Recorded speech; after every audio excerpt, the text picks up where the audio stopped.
Hello, and welcome to the eighth and last episode of the series En été avec Matthieu Ricard. This episode is a special one, as it was recorded both in French and English, as you can hear. I'm Oriane from Karuna Section, the NGO founded by Matthieu Ricard. Karuna pleads and acts for a more altruistic world. In 2021, 446,000 people have been helped. Today we're going to talk about hope. Because yes, we felt the need to end this series with a lot of optimism. And what better than hope for that? When it comes to defining hope, it's often said that it's a mental disposition based on the expectation of a better situation than the one we currently know. The objective of this episode will be to show that it's not true, and that hope, in fact, can mean action. We will see that if we manage to change this emotion into action, we will be able to solve many of the problems that we have talked about previously, such as poverty, animal welfare, or the climate crisis. Today we have two speakers. Jane Goodall, author and scientist, specialized in animals, especially monkeys, founder of the Jane Goodall Institute, and Matthieu Ricard, a French Buddhist monk, writer, photographer, and scientist. They will give us inspiring keys that will lead us to change. But first question, what can we hope for? Jane Goodall. Well, I hope that we will get together in time and take the necessary action to protect this beautiful planet for future generations. And why should we hope, Matthieu Ricard? So hope, yes, of course. And our mutual friend Yann Arthus Bertrand said it's too late to be pessimistic, because if we give up hope, then what happens? If we lose hope, we don't even raise our little finger. Forget about taking major decision. One possible reason for hope: we went through this pandemic, and we could see how government, to some extent, could take very drastic measures, and citizens basically ready to follow, probably out of fear, but also they saw the importance of it. So if just half of that determination could be put at the service of, tackling the issues of climate change, then we will be somewhere. Talking about climate change, can we have hope? I spoke recently with also, Johan Rockstrom. He said the problem is about preoccupation number 5 or 6 of many citizens in Europe. So how to bring it really to the forefront with hope, and not with feeling totally depressed of, what scientists tell us, which is of course true, but it seems that we are so powerless. So how to empower us to do something collectively, civil society, to vote, to do whatever. And I think the short-term decision is necessary, because we cannot say, like India said, we'll get out of carbon in 2070. It means nothing. By then, all the tipping points would have gone over. So what can we do now with hope and with determination? Well, Mathieu, the thing is that more and more people are becoming aware. And although it sounds heartless to say, I'm actually pleased, not for the people, but for an overall kind of assessment of the situation. It's really good that the wealthy countries are beginning to feel the bite of climate change. And, the flooding and hurricanes and typhoons in America, the terrible flooding in Europe, because before people were saying, oh, well, this is something that affects India, Africa, Bangladesh, but it doesn't affect us. So we'll just carry on as usual. And now people are beginning to wake up. And many, many more people have woken up during this pandemic and understood that we must develop a new relationship with the natural world, that we cannot go on considering that it's possible to have unlimited economic development on a planet with finite natural resources. It just won't work.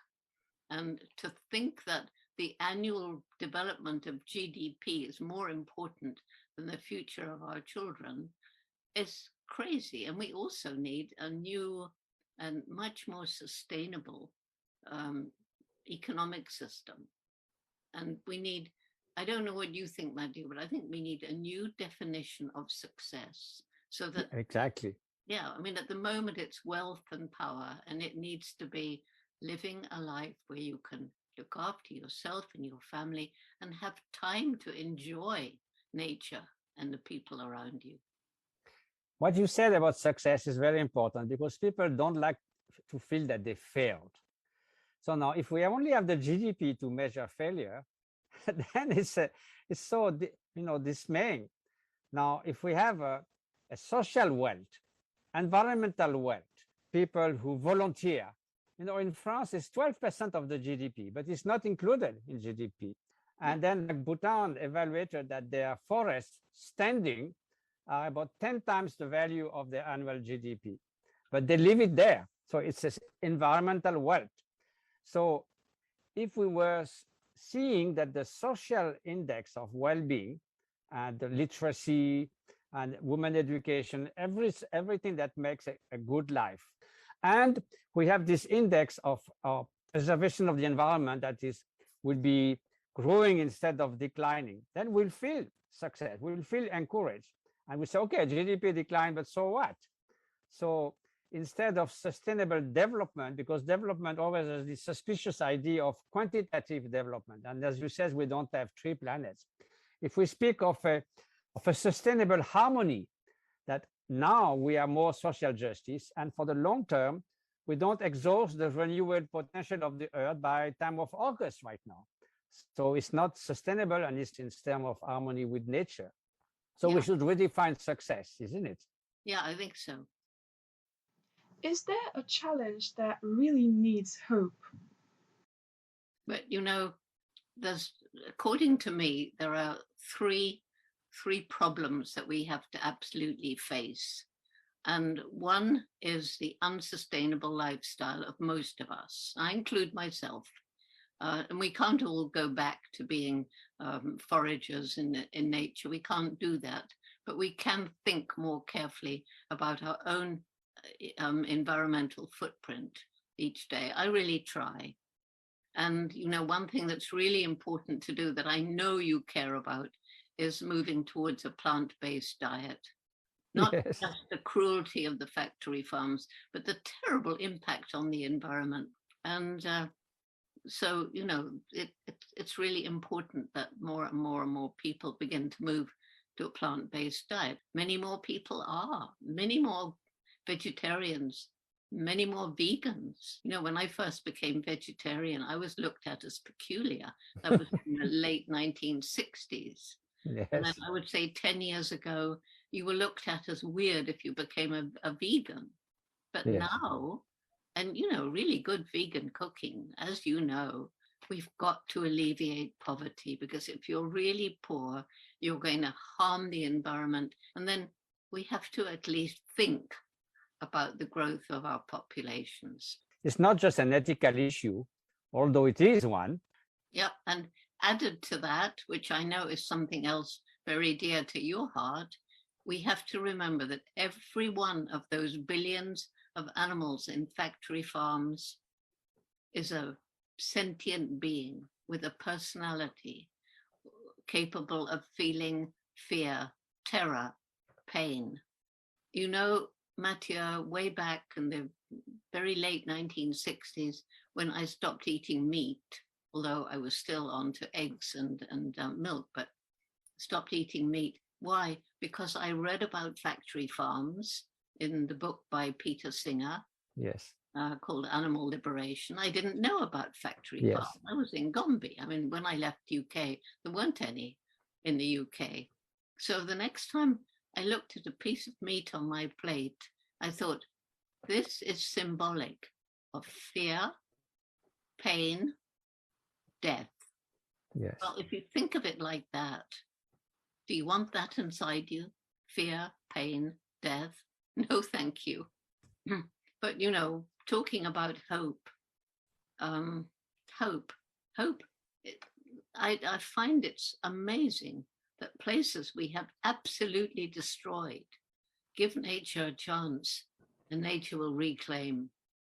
And we may need to give nature, a helping hand if it's been too destroyed.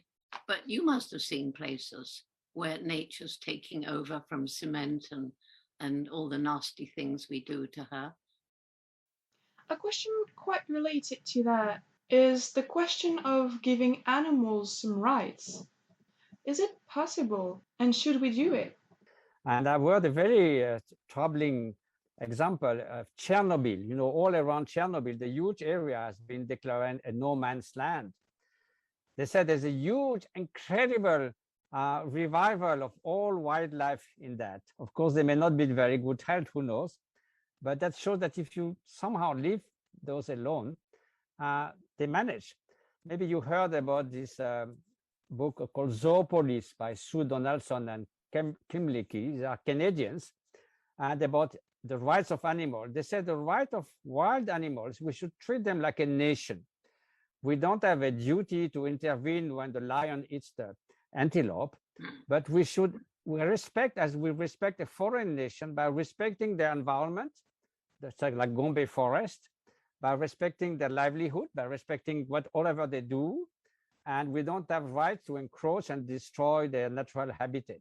So there seems to be a very interesting way to deal with animal rights related to wild species, because in France, according to the law, wild animals are called res nullus, which is in Latin means something that has no value. That means anyone can own them, basically. It's completely crazy that mostly the hunters can own them. So, yeah. But in fact, we should respect them as a kind of nation, their territory as a foreign nation in somehow, so that they can continue to thrive. It's a good idea. And I think a lot of nature needs something like rights. I think New Zealand was the first country to give a river rights. Yes, yes. They gave and just last week in Ecuador, there was a huge win. There was a big Canadian oil company, and it wanted to have permission to drill in, I don't know how big the area was, but a huge area. And they lost the case because the first country in the world to give rights to the natural world. Nature had rights. Mm-hmm. And if that spreads, you know, that's going to save forests and all sorts of things. Because by destroying forests and polluting the ocean, we're harming the two great lungs of the world. And so there is this big move now, planting trees. And I know that our youth program, Roots and Shoots, around the world, well, we're in 65 countries. And between the young people, they planted literally millions of trees. So, Jane, about the new relationship to the natural world, can we call it a new social contract? Well, I didn't call it a social contract. I said we need a new relationship with the natural world. And we've just been talking about this. This is like give the natural world rights. So we don't have the right to go and cut down trees. We don't have the right to go and hunt animals. We don't have the right to do things which will pollute the rivers. But the problem is that whereas every sane, rational person understands this, while you have government leaders moving towards the far right, moving towards situations where they get absolute control, then it's going to take a huge amount of citizen speaking out. And in some countries, if they do that, they're going to be put in prison or killed. So that's what we're up against. If we were a world of rational people, then these rights would have been given to nature long ago. Is hope worth it? And I say, well, it depends how you define hope. Now, I see our world right now as we're in a dark tunnel, and right at the end of that tunnel is a little star of light. That's hope. Well, we don't just sit and say, oh, I hope that light will come to us. No, we have to roll up our sleeves, and we have to crawl under, climb over, work our way around all the obstacles between us and that light. So for me, hope is about action. And for me, hope leads to action. Because if you're hopeful that you can do something to make a difference, then you do it. And you know, the lucky thing is when we do something and make a difference, it makes us feel good. Mm-hmm. And therefore you want to do more because you want to feel better. Yes. And the more you do, the more you inspire other people. I want to feel good too. Oh, let me do that. Yes. No, well, you doing that, I'm going to do this and I'm going to feel good too. And so it spreads like a virus. The good one. Fast. You know, in Sanskrit, karuna means compassion. Oh, yeah. So we need more karuna virus, not corona one. Is there any other mental disposition that could help us? I want to bring another notion that's very close to hope, is the notion of wonderment. You know, if we are in awe in the front of the beauty of the unspoiled world, the beauty of animals, the beauty of a chimp looking in your eyes, hugging you, what causes you wonderment, of course, bring respect. You are not going to destroy beautiful natural forest, destroy the habitat of beautiful living beings. So wonderment brings the idea of respect, and respect being concern, and then concern links to action. So in a way, it's a constructive, hope is constructive, give you a sense of elevation. Wonderment also, so it counteracts, you know, we know very well that so many environmental activists and scientists are very prone to depression because they know what should be done, nobody does it, so it's very depressing. So wonderment and hope are very good. Now, I may just say one thing about the wrong kind of hope, that easygoing hope is to say, okay, in 30 years, don't worry, they will find some technological way, they will send some particles in the atmosphere that will cool down the climate, so no need to bother. So that's not a real hope, that's just an easy escape, isn't it? There's an escapism. Yes. So just to say a few words about altruism, you know, just like hope, it may feel goody-goody, you know, utopian. How you can hope when the situation is so terrible? How can you be altruistic when everybody likes to be selfish? But if you look at the main challenges of our times, you know, we have the short-term challenges, like a mother in Africa needed to feed her kids tomorrow. Then there's the midterm. Everyone wants to, you know, flourish in life, like the roots and shoots. You empower people so that they can have a good life. And then there's a long term, which is the sake of many, many future generations and 8 million other species who are co-citizens in this world. So now you want to bring around the same table people like you know, social activists, politicians, economists, environmental scientists, and then discuss about building a better world, assuming that everybody wants to do that. So selfishness not going to do the job, short-term interest, you know, economy, society at the service of economy, that's not going to work.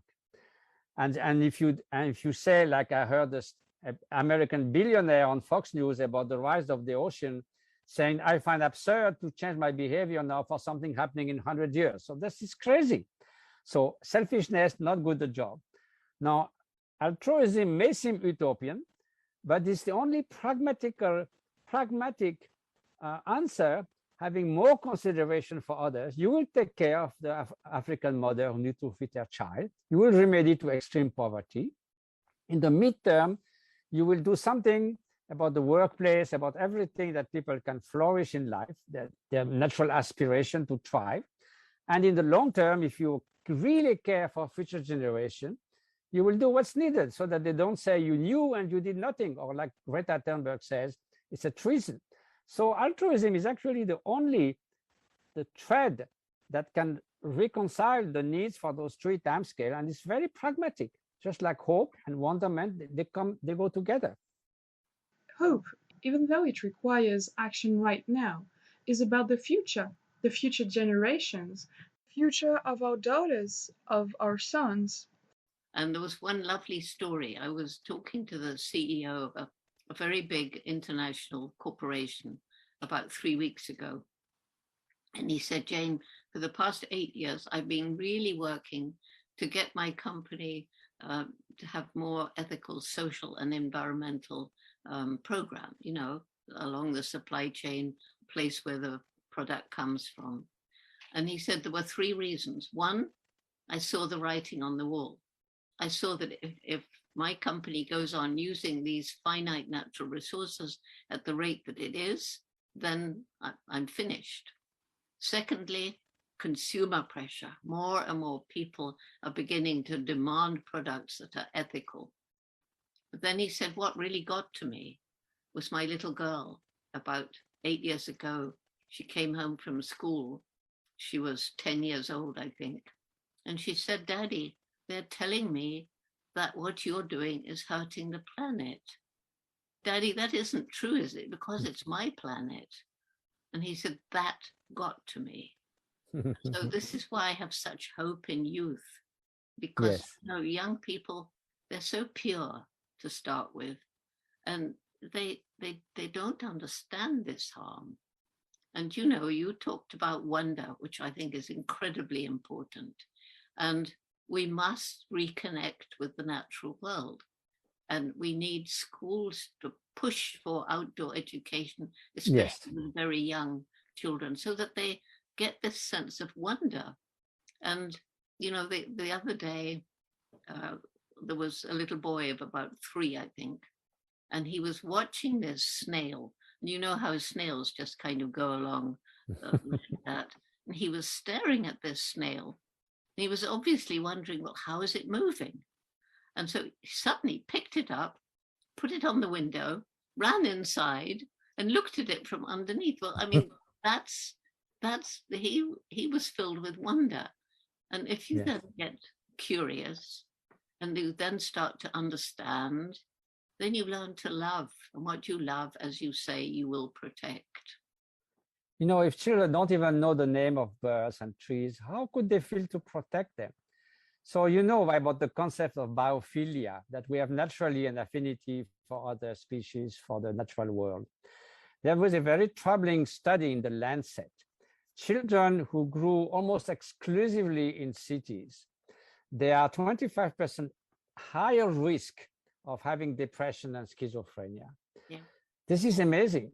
And then children who are often nature classes, who are taken in the nature, they found that they have much higher creativity because they see, as you say for the snail, they see how nature does it. They see how nature is interdependent. They see how nature solves problems. So their whole sort of creativity unfold by seeing the extraordinary creativity and interdependence, interconnection of the natural world, which you don't find in the concrete environment. Yeah, well, it was in Japan where they first invented the term forest bathing.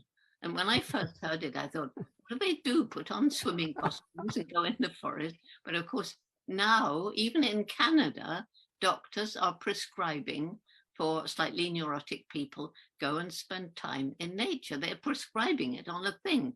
And a study that I loved was done in Chicago, and they took 2 areas of high crime, both, in a city. And one of those areas, they planted trees and plants and made it as green as they could. And the crime level dropped. Wow. And yes. And so, of course, they quickly did. And so urban tree planting, I think, is really, really important, like urban farming. A lot of people now in cities are growing food up on their rooftops and, food in school gardens. And anyway, I get back to children again and again and again, because once they understand the problems and we empower them to take action and help them, they're changing the world. Do you know Roots and Shoots is now in 65 countries? Oh, that's wonderful. And we have members in kindergarten. We even have a few little preschoolers, but kindergarten many, and university many, and everything in between. And they're all choosing for themselves 3 projects, one to help people, one to help animals, one to help the environment. And somehow, building out of that, without us teaching them, we try to bring different cultures together, usually virtually. And they are learning to understand that much more important than the color of your skin, your culture, your language, your religion, is the fact that we're all human beings.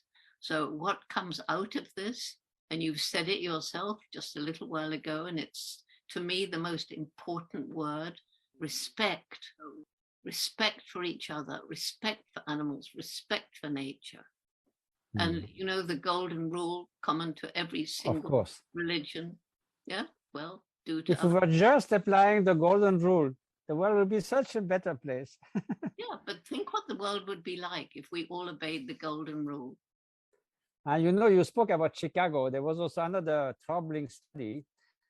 When you ask kids about where the meat comes from, more than half said, well, from the supermarket. Yeah. Then before that, where? Well, the factory. Yeah. And then they didn't make the connection with the animal on 4 legs. No. So one last question. How can we motivate people?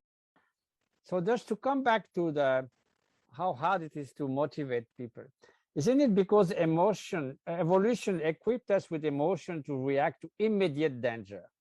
If I say the house is getting in fire, we all rush. If we say the house is getting in fire in 30 years, say, okay, we'll see. So it is natural because no, in the forest, it's immediate danger. You don't think about danger in 30 years. So how to hope, to wonder, to all those factors, how to really motivate people for something that is 10, 20, 30 years. Because you know, the urgency of the climate is we have about 10 years to prevent the many, many tipping points to tip together, from the Amazonian forest to the Arctic to the, if they tip together, then there will further tipping points. So there's really something we cannot go back. So how to motivate people enough when it's starting to hit on their skin, but not quite enough to really become preoccupation number one. So how can we do that? What do you think? I come back to children again, because children don't think in the future. Children think about now. Yes. And children are influencing their parents and grandparents. And in some cases, like the case I told you, they're making change.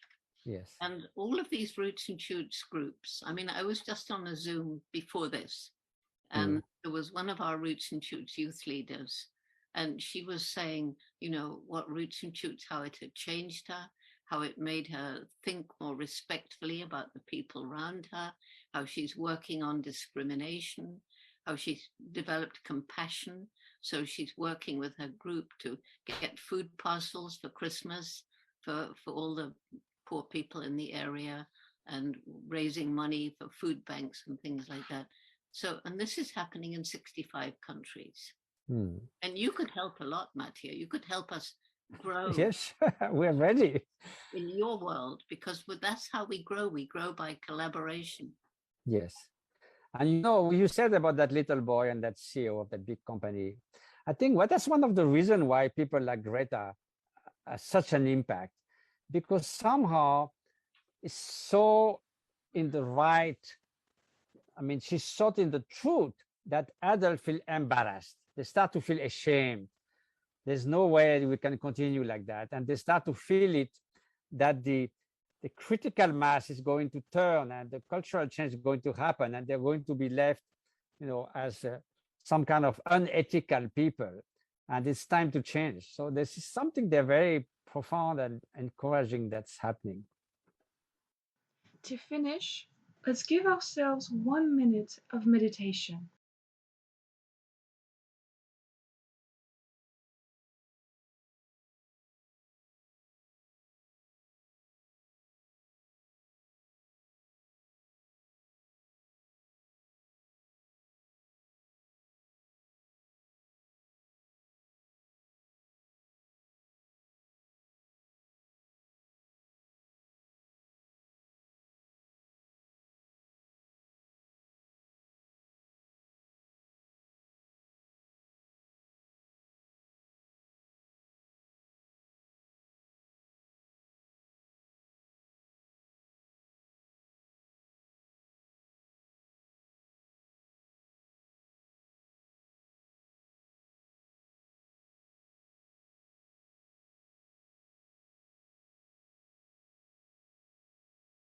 the episode is coming to an end. So, as we have seen, it is essential to cultivate hope. Contrary to popular belief, it's not about patiently waiting for it. It's about action.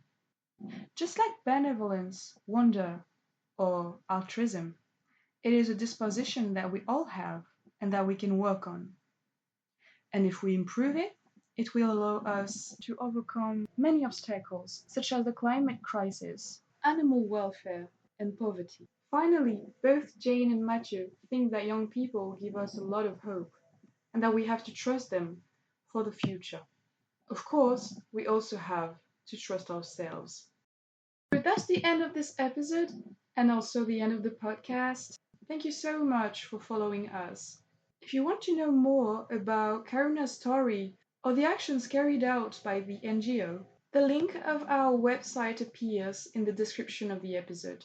Do not hesitate to share it. Our journey together towards altruism comes to an end. Some seeds have been planted this summer and are just waiting to grow. So, with compassion, benevolence, and of course, altruism, make them grow.